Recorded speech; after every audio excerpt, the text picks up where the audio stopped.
The idea of just saying to myself, okay, I'm going to go 19 years and never have a drink again.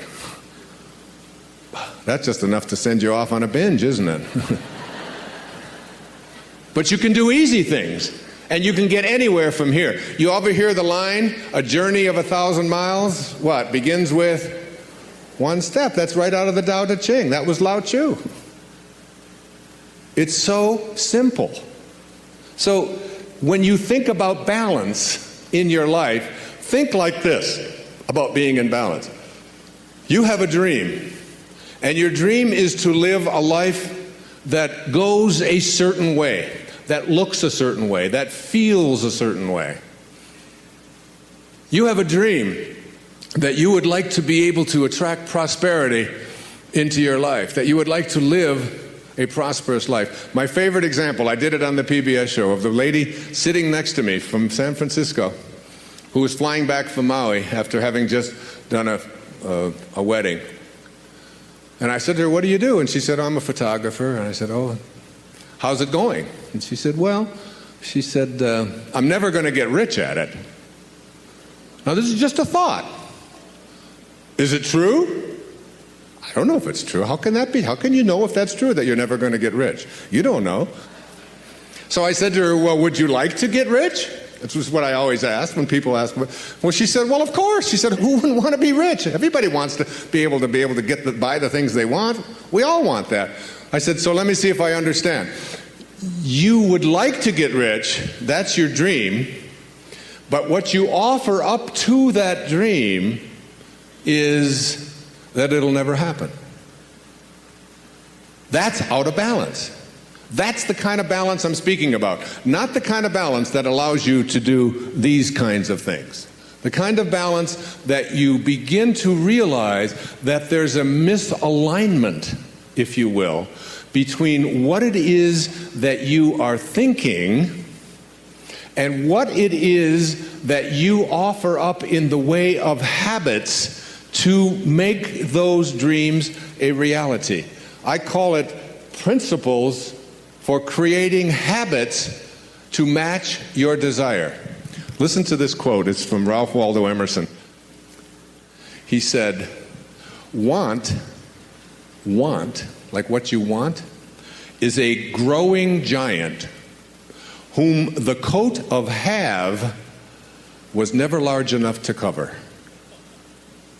Want is a growing giant whom the coat of have was never large enough to cover.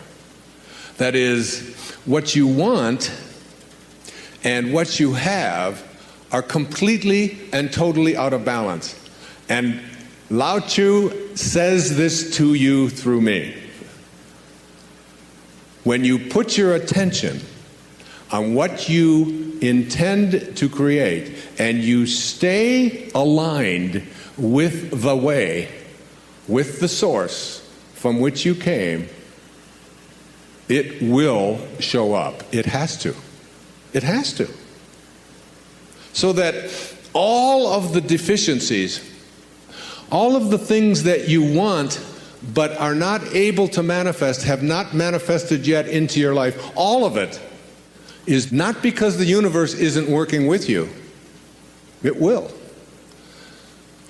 It's because you are not a vibrational match, an energetic match to what it is that you would like to create.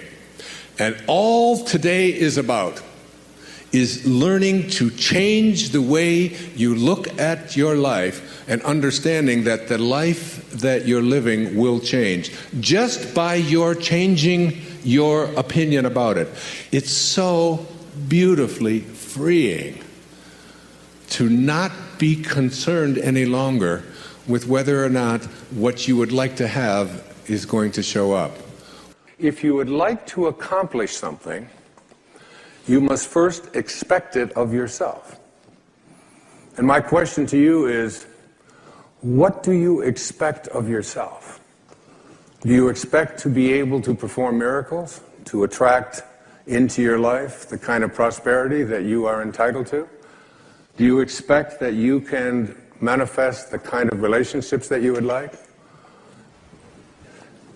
In order to be able to have these kinds of expectations for yourself, you have to make a dramatic change, a dramatic shift. You must change what's possible for you and what you believe is possible for you. You may believe that the opposite of love is hate. I do not see these two emotions as opposites. In fact, love and hate are often closely aligned. To me, the opposite of love is fear. When you have fear, you do not have love. Ego uses fear as a way to keep authentic love out of your life. When love is not present in your life, you have succumbed to ego and allowed fear in where love could be. You have allowed ego to replace God. Learning to experience authentic love means abandoning ego's insistence that you have much to fear and that you are in an unfriendly world. This begins with an assessment of your reluctance to embrace love. If you are not experiencing love in your life right now, it is because you are, in some way, afraid. You need to examine your fears with honesty and with love. When you do, you will transform your fears into love. You will open up a space within you that can only be occupied by love. In this space you are on purpose, walking the way of the sacred self. But first, you must see how you substitute fear for love. Your ego steadfastly promotes fear because it fears authentic love itself. This false self helps you convince yourself that you are in some way incomplete. That is the source of all fear. Afraid of having your emptiness, your incompleteness exposed, you expend a lot of energy creating a false image of happiness. The fear about exposing the emptiness keeps you seeking relationships that ego tells you will satisfy the longing within you. What happens is that you enter a relationship starved for the love that is your higher self. Your inner hunger is masked, pretending to be something else.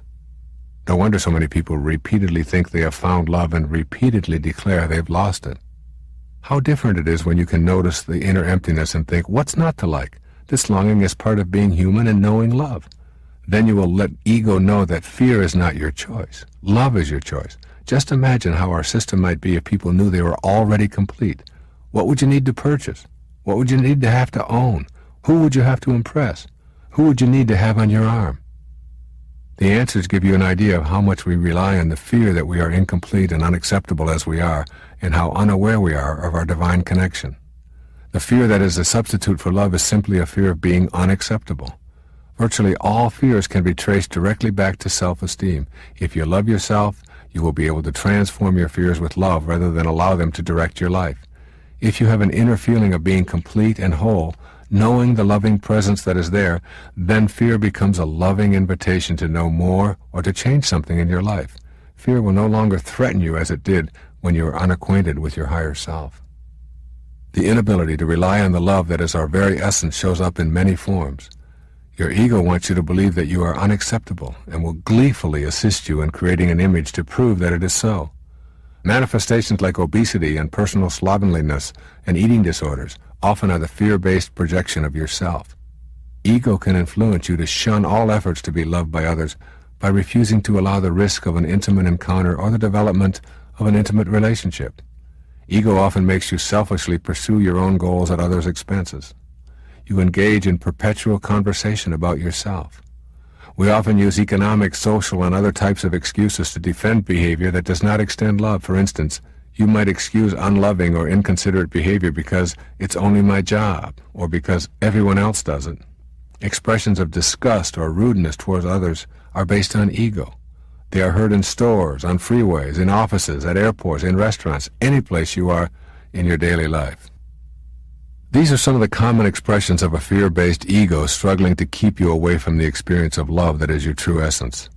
Before you begin to change these behaviors and thought patterns, you need to examine the payoffs. What is some part of you receiving as a payoff for listening intently to ego? Your ego works for its living. Its payoff is not money, but just in keeping alive. Your ego is not open to making contact with God because it would be immediately put out of business. Your ego is in direct conflict with your true purpose for being there. You are here to give and receive love. Your ego protects you from that vision by keeping you in a belief system that declares you are separate and special. By hanging on to the fears of your insufficiency, you can avoid taking any risks. As long as you have self-doubt and all of its attendant fears, you are guaranteed to stay in servitude to your false self. Your ego thrives on guilt. Your higher self knows that you should forgive yourself, learn from mistakes, and release feelings of fear and anxiety. But ego hands you guilt so that it will thrive. Guilt is the inner fear that you should pay a price for any and all mistakes you have committed in your life. Thus the ego convinces you that you must feel guilty, and it keeps you removed from your true spirit. Your ego doesn't reject love. The polite background ego voice whispers that love is a high ideal, but one that is loaded with danger. It warns you to not give too much love because you may be taken advantage of. Because you are so special, it tells you others want to take advantage of you. Ego promotes inauthentic love.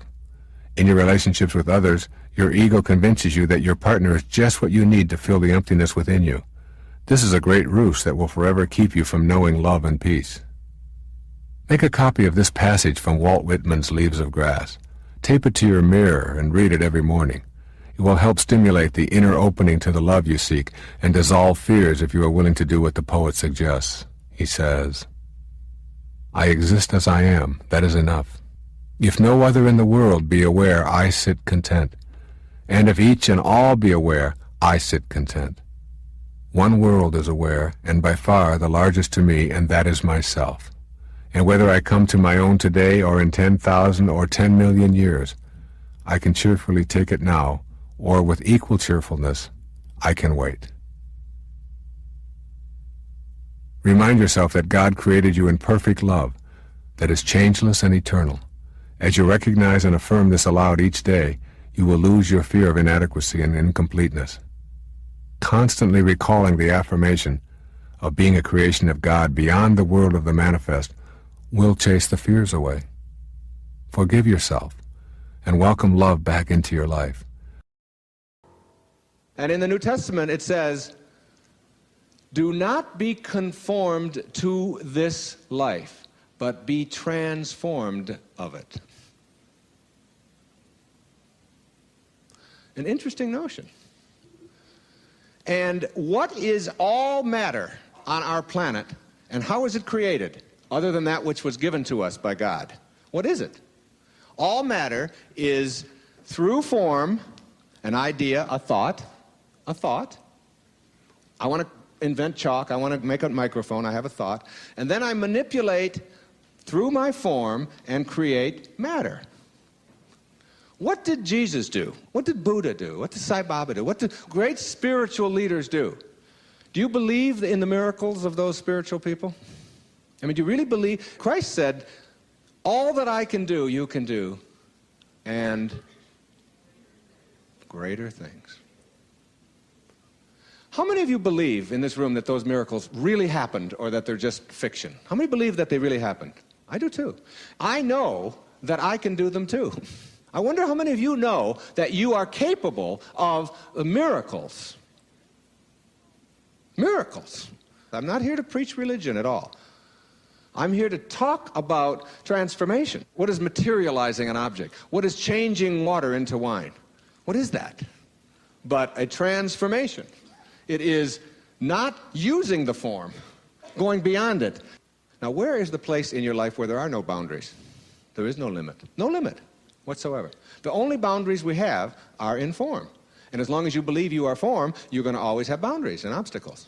When a woman said to me in a church, "What are the obstacles to my achieving full happiness?" I said, "The belief that you have to have obstacles." That's all.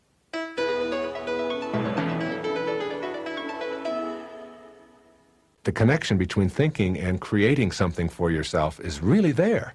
It isn't just some mystical kind of hocus-pocus thing that's out there, but that you can use this vibrational pattern that we call thought, which is so instantaneous.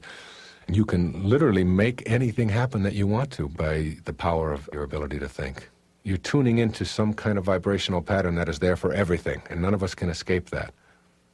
The ultimate in that is miracles, is being able to produce miracles. And that's just one simple little example of it.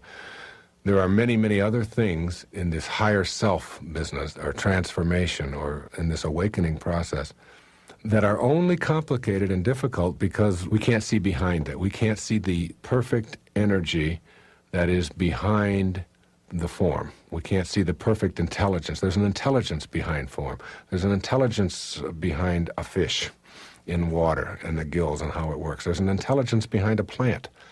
that grows in a certain kind of way. There's a life there, and in that life form, there's intelligence behind that. We miss that intelligence because we're so preoccupied with just what I can see, how I can get a hold of it, and hence the title of this program.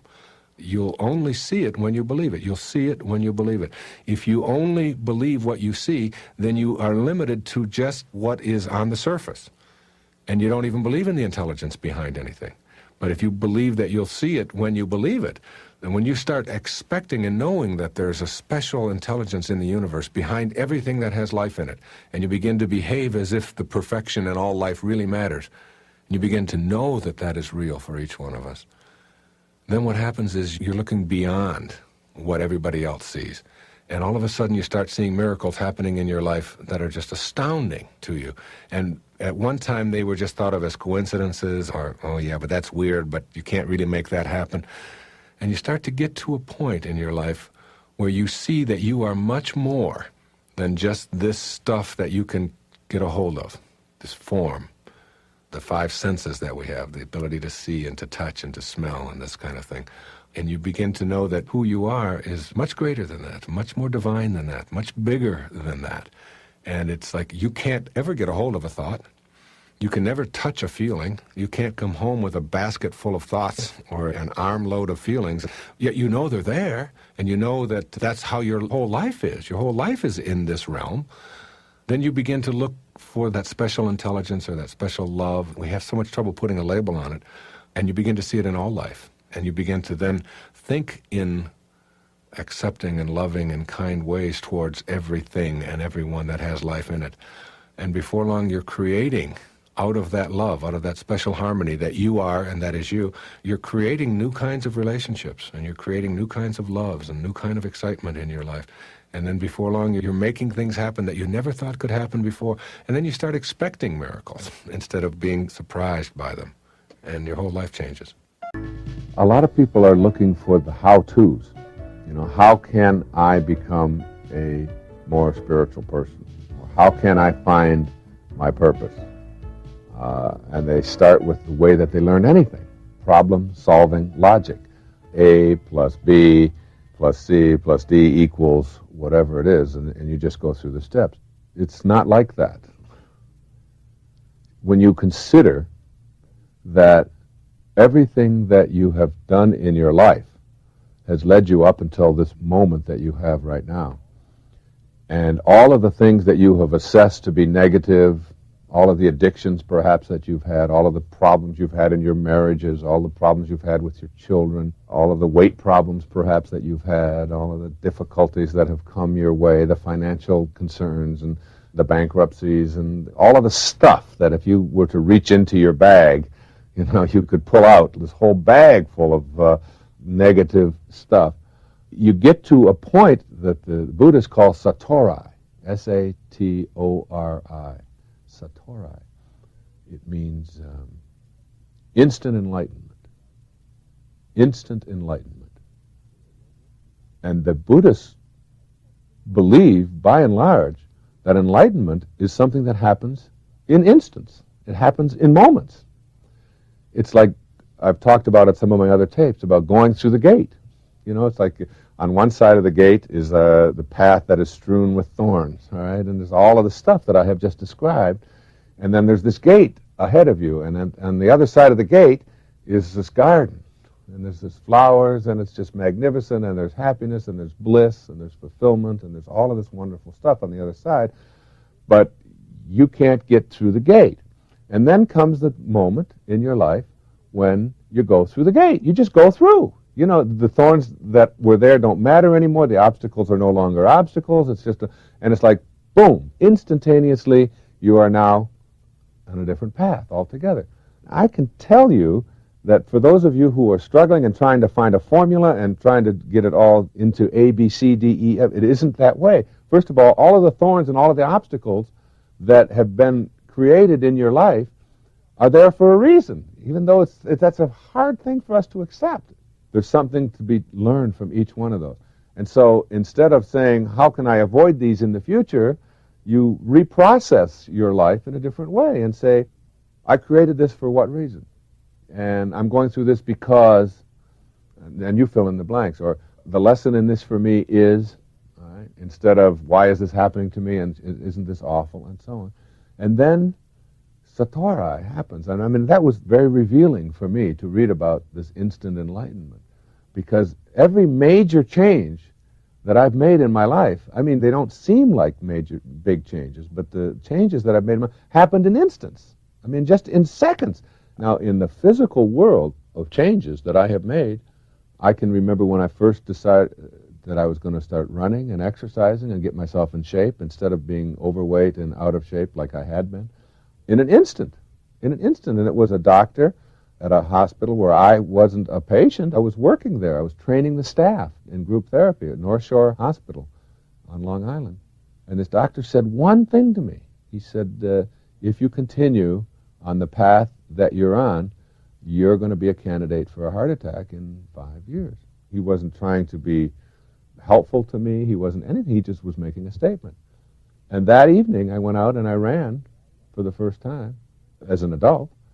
And it's now almost 15 years later, and I haven't missed a day of running in 15 years. It was just like an instant kind of thing, and then it was like carrying through on that. And I mean, that really flies in the face of a lot of the stuff that we hear all the time about you have to have a goal, and you have to have a plan, and you have to get it all figured out, and you have to work step by step by step.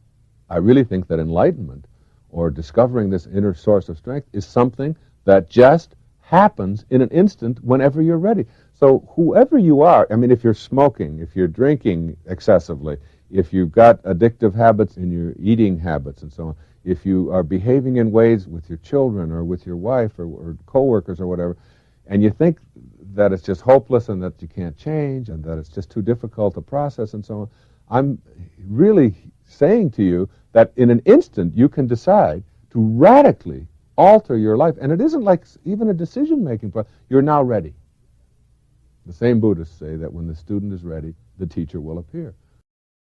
I tell people, supposing you went to sleep and you had a dream, and in your dream you had, all these different characters, and you had all of this money, and you had everything that you wanted in your dream.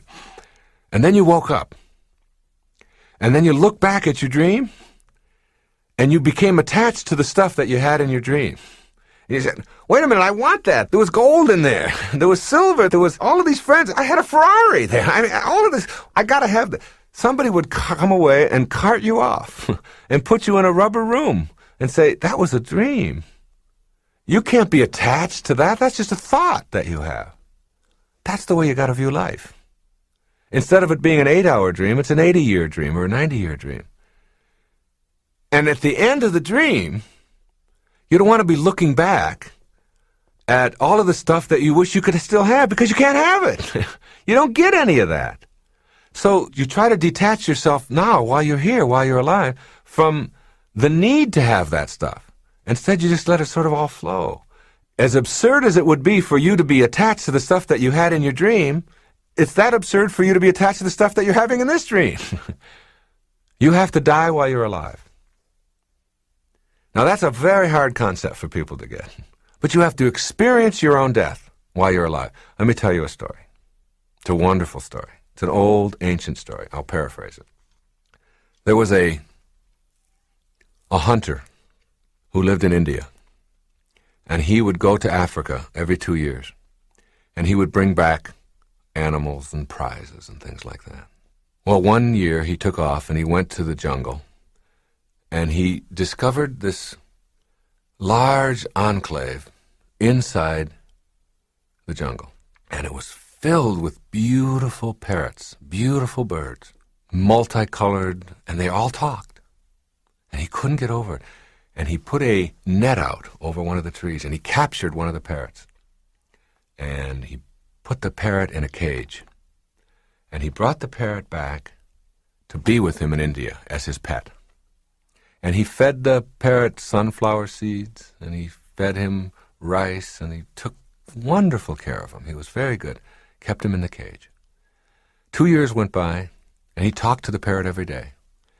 And he said to the parrot, I'm now going back to Africa. Is there anything you would like me to say to your friends back there in the jungle when I'm back there? The parrot said yes. Tell them that I'm very happy in my cage. Tell them that I am joyful and that I love being in my cage here with you. Just tell them that. The hunter went back to Africa. He went back to the place in the jungle where he had been 2 years before. And he told the story. He said, your friend that I took back has a message for you. And the message is that he is happy in his cage, that he is joyful with me, and that he has no regrets. At the instant of hearing that, a bird on one of the branches keeled over and dropped dead. Dropped dead, stiff. The hunter assumed that he was just filled with sorrow at hearing of what had happened to his friend. So he went back to India, and he told his parrot what had happened. He said, I went back and I did just as you said. And I told them all out there, and at the moment that I told it, apparently one of the parrots was so upset that he'd missed you so much that he just dropped dead. And at the instant that that happened, the parrot in the cage keeled over, dead. His legs went straight up in the air, and he went stiff.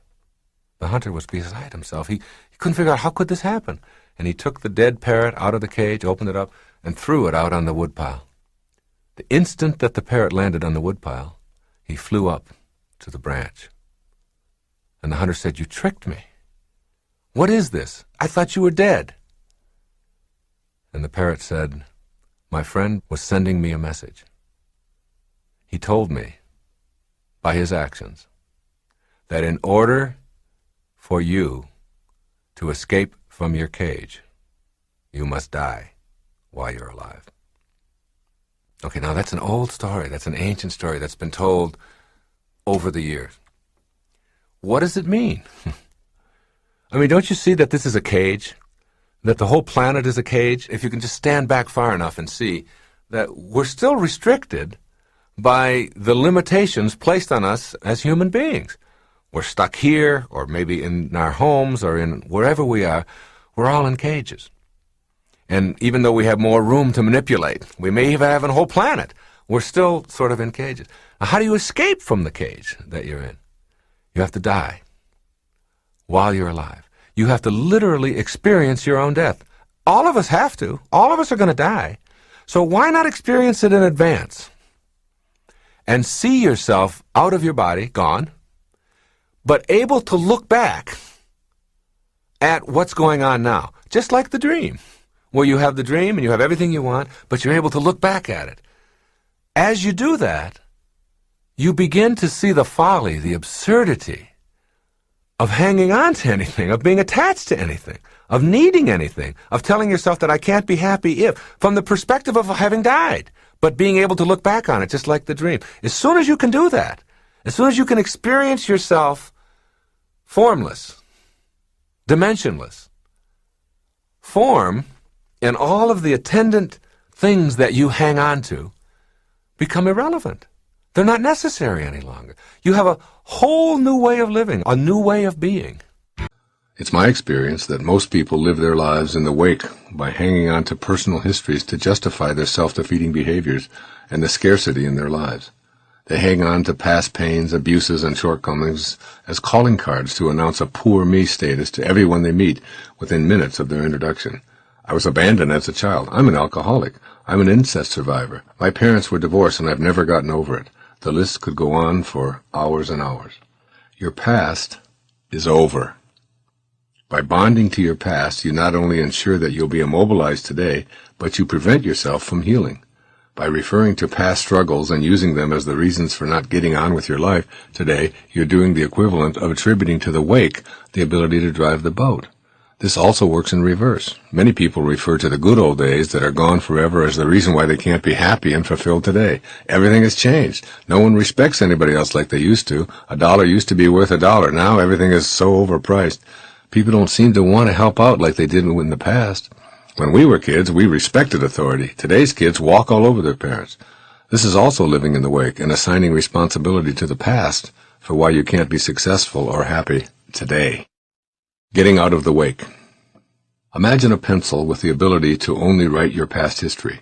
It has no use otherwise. All of your past is in that pencil. Are you going to keep it? What for? Are you going to give it up? Perhaps Omar Khayyam will inspire you with this poem written 1,000 years ago. The moving finger writes, and having writ moves on, nor all thy piety nor wit can lure it back to cancel half a line, nor all thy tears wash out one word of it. You can cry all night about the history in that pencil, all that it contains and all you wish you could erase or bring it back again, but all of your tears can't wash out one word of the past, as the poet-philosopher reminds you. You want to let go of your personal history that's symbolized by that pencil, but when you walk away from it, no matter how far you walk, you look back and there it is. You're ready to be rid of your personal history and to move fully into the present moment, but the pencil is always there when you look back. I suggest that you pick up the pencil and with compassion, allow the words, wounds, and pains of the past to be written, embraced, examined, understood, accepted, and loved for all that you've learned and experienced. The act of picking it up and embracing it will give you the strength to transform the past into song, poem, paint, or ritual if you feel called to do those things, or to throw it away in your unique way. Embracing your personal history. In a universe that's an intelligent system with a divine creative force supporting it, there simply can be no accidents. As tough as it is to acknowledge, you had to go through what you went through in order to get to where you are today, and the evidence is that you did. Every spiritual advance that you will make in your life will very likely be preceded by some kind of a fall or seeming disaster. Those dark times, accidents, tough episodes, periods of impoverishment, illnesses, abuses, and broken dreams were all in order. They happened so you can assume they had to, and you can't unhappen them. Embrace them from that perspective, with help if you need it, and then understand them, accept them, honor them, and finally retire and or transform them in your own way. I know someone who gives them a new job description. Become free to immerse yourself in this moment, the now that's called the present, because it's simply that, a present to open, relish, nurture, play with, and enjoy, and explore. All you get is now. The willingness and ability to live fully in the now eludes many people. While eating your appetizer, don't be concerned with the dessert. When reading a book, notice where your thoughts are. While on vacation, be there instead of thinking about what should have been done and what has to be done when returning home. Don't let the elusive present moment get used up by thoughts that aren't in the here and now. There's an irony to this habit of having your mind drift to other times and other places. You can only drift off in the now, because now is all you ever get. So drifting off is a way of using up your present moments. You do indeed have a past, but not now. And yes, you have a future, but not now. And you can consume your now with thoughts of then and maybe, but that will keep you from the inner peace and success you could be experiencing. It's doubtful that the other creatures waste the present in thoughts of past and future. A beaver only does beaver, and he does it right in the moment. He doesn't spend his days wishing he were a young beaver again, or ruminating over the fact that his beaver siblings received more attention, or his father beaver ran off with a younger beaver when he was growing up. He's always in the now. We can learn much from God's creatures about enjoying the present moment rather than using it up consumed with guilt over the past or worry about the future. Practice living in the moment and refuse to allow any thoughts based on your past to define you. Stop and take notice of all that's in your immediate space, the people, creatures, vegetation, cloud formations, building designs, everything. Stay in the present by meditating and getting closer to the ultimate now, which is God. God is only here and now. Think about this. God will not be doing anything different 1 hour from now than God is doing right now. And God is not doing anything different now from what God was doing 1,000 years ago. The truth is that you can only come to know God if you're willing to be at peace in the present moment. You will only come to truly know God when you give up the past and the future in your mind and merge totally into the now, because God is always here now. Very few people understand and live this principle, largely because of their conditioning and unwillingness to train their minds in present moment living. That's one of the reasons why I sometimes say that it's never crowded along the extra mile. On the extra mile, choosing inner peace and attracting success into your life while living in the present moment becomes a way of being. You can begin by releasing your personal history from your repertoire of available excuses for why you're not living in peace. The purpose of dancing at a dance floor is not to get to someplace else on the dance floor. Your purpose isn't to end up over here. Like, this is where we're going to end up. So all of this other stuff is irrelevant. Our purpose is to get here. We don't do that. When we dance, we enjoy every single step of the dance, all of the music. And wherever we end up is where we end up. It's just like enjoying a concert. I mean, the purpose of enjoying the concert isn't to get to the end. If that was the case, then the people who conducted the fastest would be the best. And people who wrote only finales would be considered geniuses. Dun, dun, dun, dun. Oh, that was fantastic.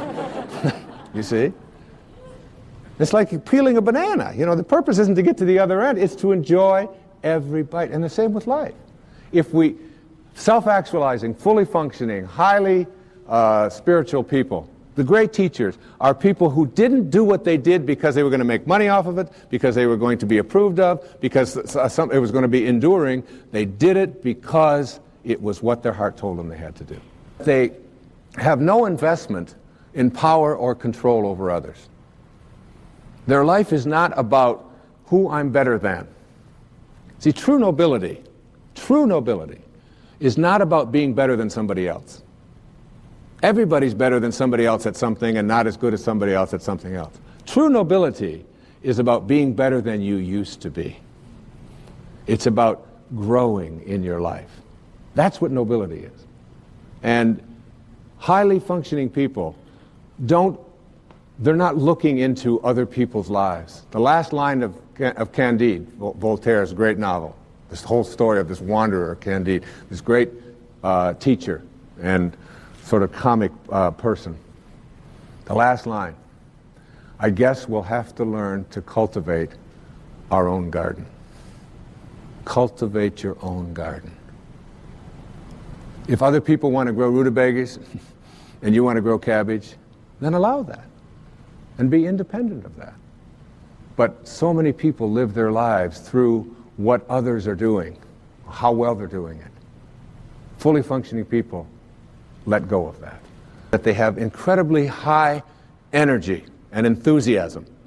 Enthusiasm, entheos, the God within. When people say to me, what makes a great speaker? I said, be authentic and be enthusiastic. And it doesn't matter what your content is. People will love you if you're authentic and enthusiastic, if they can see the God within you. If they have no concept of failure. There's no such thing. If you take a golf ball and you put it up on a tee and you stand there and you swing at the golf ball and it dribbles off to the side, you haven't failed. You've produced a result. The question is, what do you do with the results you produce? Everything that you do produces a result. You can call it failure and say, well, I'm not good at this, I've never been very athletic, and apply all kinds of labels to yourself. But we should never, ever allow ourselves to think of ourselves as failures, nor should we ever place that label on anybody else, because you can't fail. It's just a judgment. The only difference between a flower and a weed is a judgment. It's just a judgment. And the difference between success and failure is just a judgment. You know, Edison, the great inventor, of course. You know, when asked the question, he had tried 25,000 different ways to invent a battery, and he still didn't have it. And finally someone said to him, how does it feel, someone of your stature, to have failed 25,000 times? He said, failed? I don't know anything about failing. He said, today I know 25,000 ways not to make a battery. What do you know? And every time you do something, every time you go, and it doesn't work, you learn something. And the question isn't whether you failed, it's what do I do with the results I produce? If you pick the golf ball up and put it back on there and say, all right, I'm going to correct that, and you do it again and again and again, eventually, if you go through the 4 pathways, if you practice the discipline and the wisdom and the unconditional love, eventually, when you surrender, you'll know how to hit a golf ball. But you'll never do it the moment you label yourself to be a failure.